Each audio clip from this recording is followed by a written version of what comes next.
against all the evil that hell can conjure.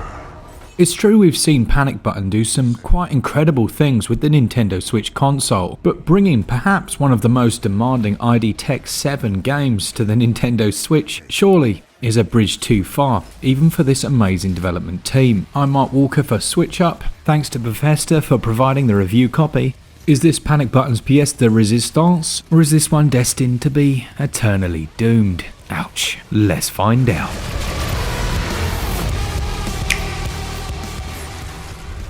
As far as the narrative goes, you take on the role of the Doom Slayer, just as Earth is being overrun by the demonic hordes. You're informed that the population of Earth has been cut 60% since the beginning of the onslaught, and that the only way to defeat these is to travel across time and space to slay the three priests. And it's these hellish priests you'll be pursuing for the vast majority of your playtime. Interestingly, this time around, there's much more in the way of exposition, which comes in the form of discoverable parchments that you'll find dotted around each stage. Some of them are more overt and others quite hidden, but the content of these adds a lot to the experience, and it's worth taking the time to just sit back and read. And as far as the series to date, perhaps this one gives you the most fleshed out backstory if you take the necessary time to seek out and read those. And here's what you've been waiting for. How does it play on the Nintendo Switch? Well, in terms of gameplay and controls, I think it's important to also look at visuals and performance, as the latter directly impacts the former. The Nintendo Switch version has been blessed with many tweakable options. You'll be delighted to hear that there is gyroscopic aiming, with the developers taking the time to allow for almost every customization you can think of. You can change the smoothing, the axis, and even when gyroscopic aiming is used.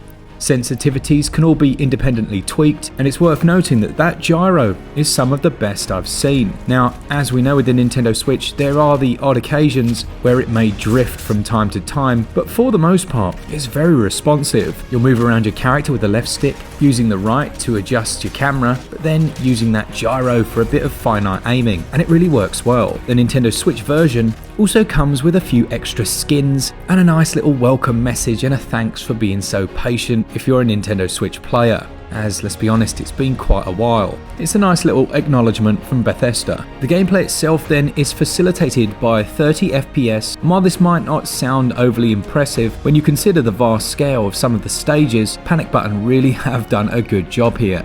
Now, visual clarity has taken a hit, and it's most noticeable if you're going to play in docked mode, with the dynamic scaling kicking in to allow for that smooth frame rate. The Switch version is actually a joy to play. You'll have a number of different weapons which can be modified, allowing for secondary fire functions. Each enemy has its weak spots, and once staggered, you can then perform a glory kill, which in turn provides you with health pickups. It's no exaggeration to say that Doom Eternal is one of the most strategic games I've played in a while, and depending on the difficulty you choose, of which there are many available, health, shield and ammunition becomes a real balancing act, and one which will require tactical thinking. And the gameplay is honed to such a degree that it creates almost a to and fro between player and enemy, where sometimes you have to push forwards because you'll need those health pickups, but at others you'll want to hang back and pick off body parts before diving in and going for those glory kills. There are a number of other systems in place as well, including a handy dash move, a double jump, and as you'd expect, a multitude of different weapons. While gameplay is certainly an evolution of that seen in Doom 2016, there's much more verticality this time around, with the ability to swing from bars and then chain a double dash, followed by wall grab and climb, allowing the player to constantly stay on the move. One area where I think Panic Button decided to up the image quality is in cutscenes. You'll notice it dropped down. I think it's looking to be around 20 FPS in these times, and I'd say it was a wise choice, as the bump really does improve the overall storytelling ability. Unlike previous titles, this time around the game features a hub area, which is known as the Fortress of Doom, and acts as your base of operations, allowing you to upgrade certain items, including upgrading your suit, modifying your weapons, and there's even a training ground underneath it, which will allow you to hone your skills without losing any ammo. As you'll know by now, Doom Eternal is a game that requires quick reflexes, and input latency feels very good indeed. Panic Button have have worked hard to bring this down as low as possible, and it certainly allows for quick twitchy movements of the player, and using the scope to pick off headshots or weak body parts is much easier than it has been in other titles that use gyro aiming. I guess the only real negative for the Switch version is going to be for those players who play predominantly on a very large screen. Shrink that giant image down though onto a small 720p Nintendo Switch screen and everything changes. I really feel I have to reiterate how good this plays in handheld mode. It's the stuff of childhood dreams. As far as gameplay and controls go then, I think Doom Eternal is a real refinement of an already excellent formula. The level design is exceptional. There's an emphasis on allowing the player to explore, but also to return to past areas using the fast travel system. There are tons of secrets to find, the multitude of different death animations is as satisfying as ever, but then they sprinkle in lots of little RPG aspects like suit upgrades, weapon modifications, and the rune system to take it to that next level. I loved having the hub area to travel to the different levels and revisit old ones if I want to find gear, and the embracing of cheat codes brought a nostalgic smile to my face. And then you throw in the multiplayer aspect on top, which is one of the most interesting I've seen, featuring a 2v1 system where two human players control demons, one of whom can spawn their own, and the third person plays as the Doomslayer himself trying to fight them off. It's just very cool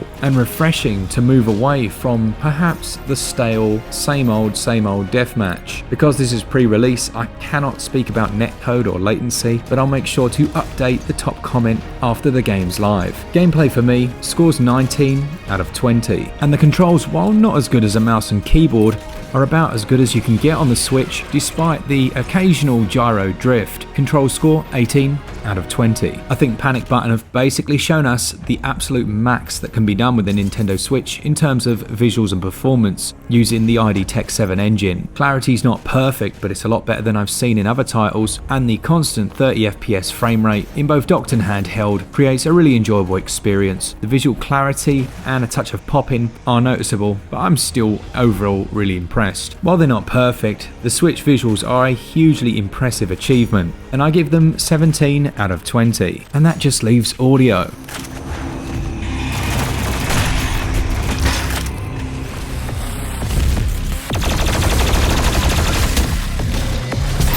As far as the audio goes, I'd say this is one of the best soundtracks I've heard in any game. A soundtrack isn't just about putting in the right songs, it's about timing as well, and they've nailed it with this release. The same can be said for enemy sounds, as well as weapons, and there are a number of environmental effects. I will mention that on the Nintendo Switch there's a lovely little implementation of HD rumble. It's very subtle and kicks in when you do small jumps or dodge left and right, but it's there and I appreciated it. Audio scores 19 out of 20. The game's going to set you back a premium £49.99 or your regional equivalent. And if you're a digital buyer, that's going to be the same across every platform.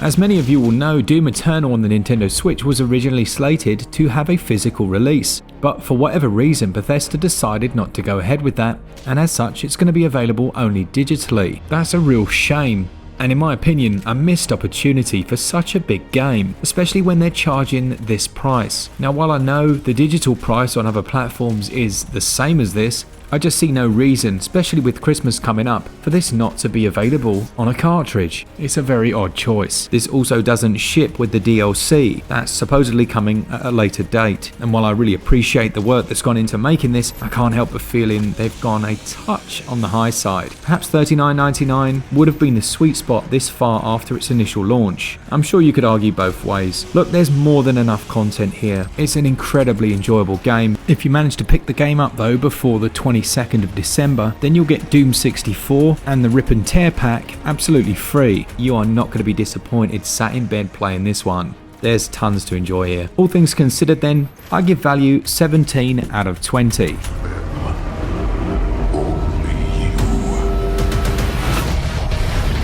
So there we have it. Once again, Panic Button have defied everyone's expectations. I'm glad they took that extra time. They've obviously spent a lot of it tweaking and working out any kinks. No, it's not perfect on the Nintendo Switch, but bloody hell does that look pretty damn good for a handheld game. It scores a SwitchUp score of 90%. Let me know down in the comments if you'll be picking this one up. I hope this review was helpful to some of you, and as always, a big thanks to all of you who leave comments down below and just enjoy the channel. Thanks to our patrons who support us each and every month, and as always, for all things Switch, all the time, keep it Switch up. Cheers guys, see ya!